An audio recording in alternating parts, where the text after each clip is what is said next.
Olá a todos, sejam todos bem-vindos a mais um vídeo do canal da Igreja Luterana de Interlagos. A mais um episódio da série A Bíblia ao longo do ano. Hoje com o dia 24 de fevereiro, em que nós queremos estudar os capítulos 21 a 24 do livro de Levítico. Vamos juntos? Iniciando pelo breve resumo dos capítulos, capítulo 21. No capítulo 21, temos mais leis para os sacerdotes. Por causa da sua posição e de seus deveres, os sacerdotes estavam sujeitos a rigorosas normas de pureza ritual. Se alguma coisa os tornasse impuros, isso significava que não podiam tocar em nada dentro do santo templo de Deus. As regras para o sumo sacerdote eram ainda mais rígidas. Nenhum homem que tivesse defeito físico poderia exercer o ofício de sacerdote, embora pudesse comer daquilo que era oferecido em sacrifício. O capítulo 22 contém mais instruções a respeito das ofertas e dos animais sacrificados.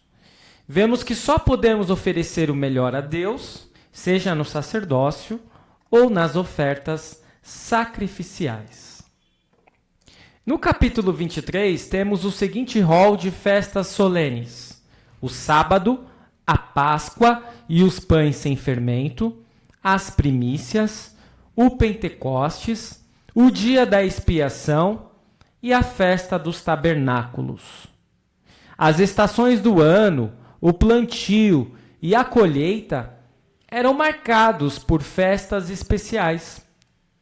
Ao exemplo do sábado semanal, elas refletem um padrão com o número 7 e evocam o fato de Deus, na criação, ter dado um destaque especial ao sétimo dia. E finalmente chegamos ao último capítulo de hoje, o capítulo 24. No capítulo 24, temos instruções a respeito do azeite para o candelabro e do pão para a mesa do Senhor. Temos também um episódio para lá de lamentável, que para nós hoje soa bem pesado. A pena de apedrejamento para um episódio de blasfêmia. Contudo, nós precisamos ressaltar que foi uma ordem de Deus. E logo mais nós vamos estudar um pouco acerca desta ordem.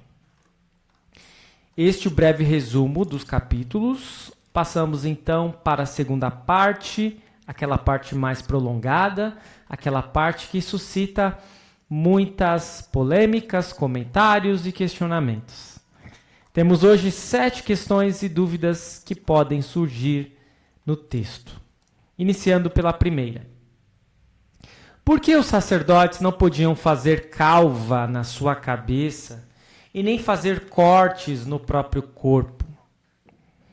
Temos aqui uma semelhança de proibição com aquela de marcar o corpo ou fazer cortes no corpo que nós falamos no vídeo passado a respeito de tatuagem e piercing. Lembram? Fazer calva na cabeça e fazer cortes no próprio corpo eram práticas comuns entre os povos cananitas, que eram idólatras. E é preciso ressaltar que Deus quer sempre que o seu povo se diferencie dos cananitas, porque eles estavam em meio a vários povos pagãos, idólatras, e era necessário testemunhar. De que forma? Sendo diferente. Questão 2. Quais as únicas hipóteses em que um sacerdote poderia se aproximar de uma pessoa morta, de um corpo? Apenas quando fosse a morte de uma mãe, de um pai, um filho, ou uma filha, ou um irmão. Isso denota para nós o cuidado de Deus com as relações familiares. Então, se um sacerdote perdesse o seu pai, a sua mãe, o seu filho, o seu irmão, ele poderia sim prestar luto, ele poderia sim até se aproximar do cadáver, porque ele precisa cuidar da sua família. É óbvio que nesse período ele ficaria afastado dos trabalhos de ofertas, os trabalhos relacionados ao culto. Mas ele poderia prestar todo o cuidado e atenção que os seus familiares necessitavam. Questão 3, creio que seja a questão mais polêmica do nosso estudo de hoje e que diz assim: por que nenhum homem que tivesse defeito poderia ser um sacerdote? Muitos grupos antirreligiosos, ateus, utilizam esse texto para afirmar que Deus faz acepção de pessoas com necessidades especiais, deficientes físicos, pessoas com deficiência, que é a melhor nomenclatura atual, né? O problema é que estes grupos podem ignorar e até deturpar as escrituras sagradas a fim de colocá-la em xeque.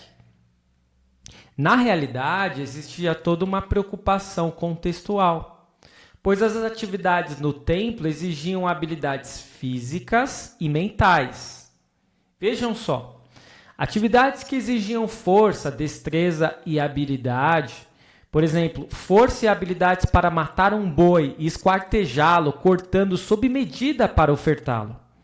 O manuseio e o uso constante de objetos cortantes, por exemplo, o uso de objetos cortantes nos sacrifícios de animais. A vigilância noturna e diurna que os sacerdotes realizavam. O uso diário de produtos inflamáveis para acender fogo. A condução e remoção de equipamentos e artefatos pesados. Subir e descer vários degraus e escadas. Ter capacidade intelectual para contar, para ler e para escrever.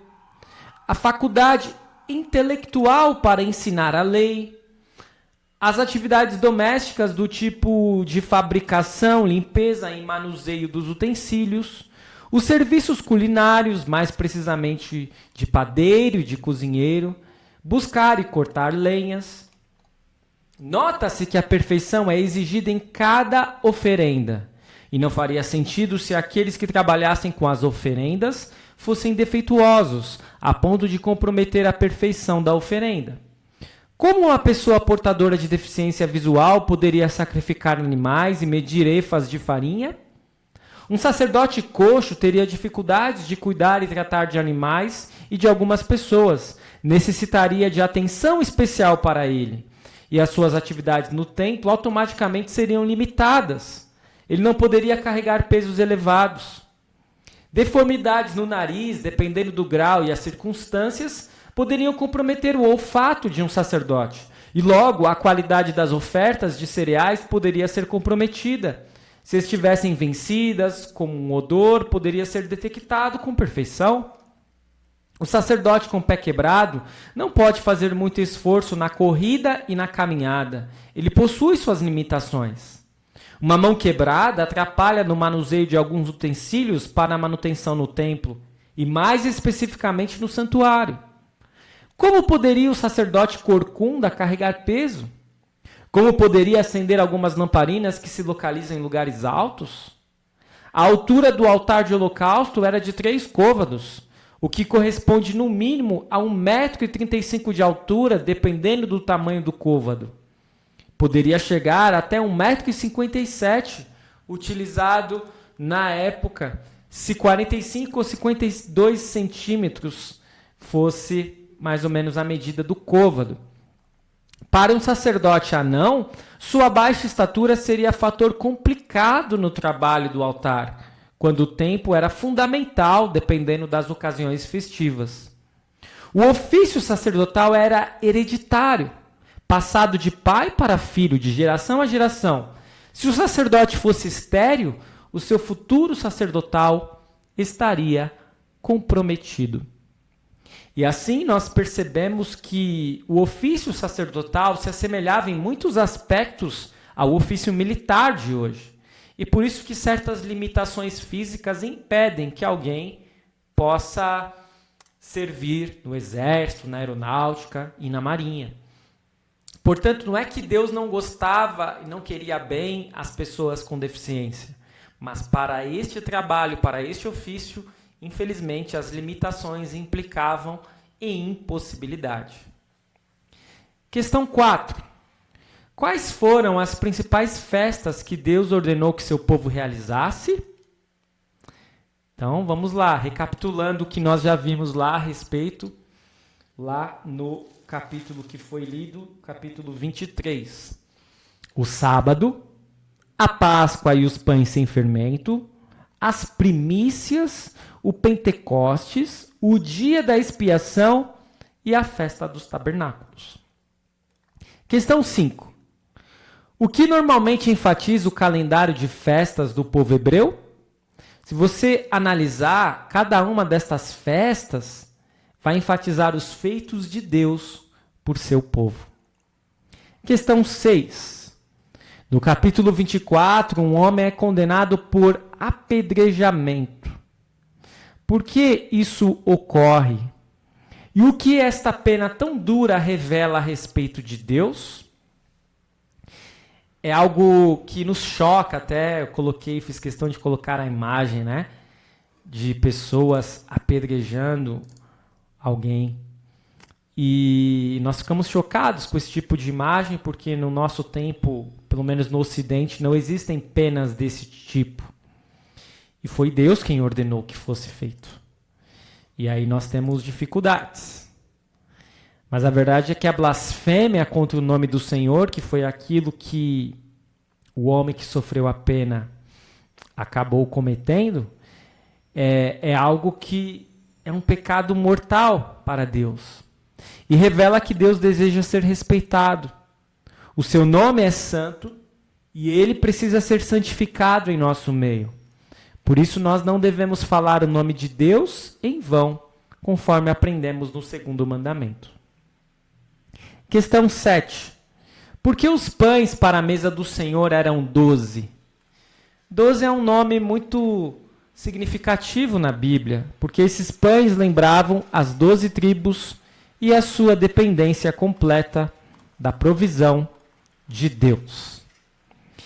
Estas as questões e dúvidas que podem surgir. Se você tiver mais questões, não deixe de comentar, colocar aí nos comentários do YouTube ou enviar para mim no privado. Será um prazer conversarmos e refletirmos um pouco mais sobre estes capítulos e sobre o livro de Levítico. Passando então para a última parte, com os aspectos teológicos, vamos aos 5 destaques de hoje. Primeiro, Deus separa os sacerdotes. Eles determinam o que é santo e o que é comum.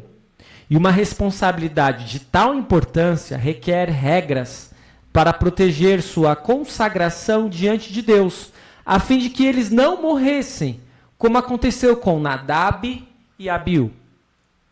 Segundo destaque, nosso Deus é um Deus santo, que compartilha sua santidade com o seu povo.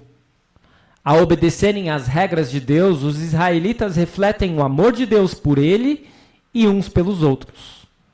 A incapacidade de obedecer aos mandamentos de Deus destrói qualquer certeza de que Deus aceitou os sacrifícios deles e eles próprios. Hoje, Deus traz o seu povo à sua santa presença por meio do sangue do seu Filho, Jesus Cristo. Pela sua palavra, Deus nos santifica, para que possamos nos apresentar sem defeito diante dele, como um sacrifício vivo. Terceiro aspecto teológico. A lembrança de como Deus livrou os israelitas do Egito era o componente mais importante no calendário litúrgico de Israel. Deus fez da redenção o tema principal de seu culto. Jesus Cristo, o Cordeiro de Deus, foi morto na Sexta-feira Santa, quando os cordeiros da Páscoa eram sacrificados. O sacrifício dele fez da redenção o tema principal do nosso culto também. Quarto destaque. As celebrações rituais lembravam os israelitas da bênção divina da colheita. Hoje, a comida que nos sustenta é igualmente um presente de sua bondade. A cada refeição, dê graças a Deus pelo seu dom generoso do pão e da bênção de cada dia.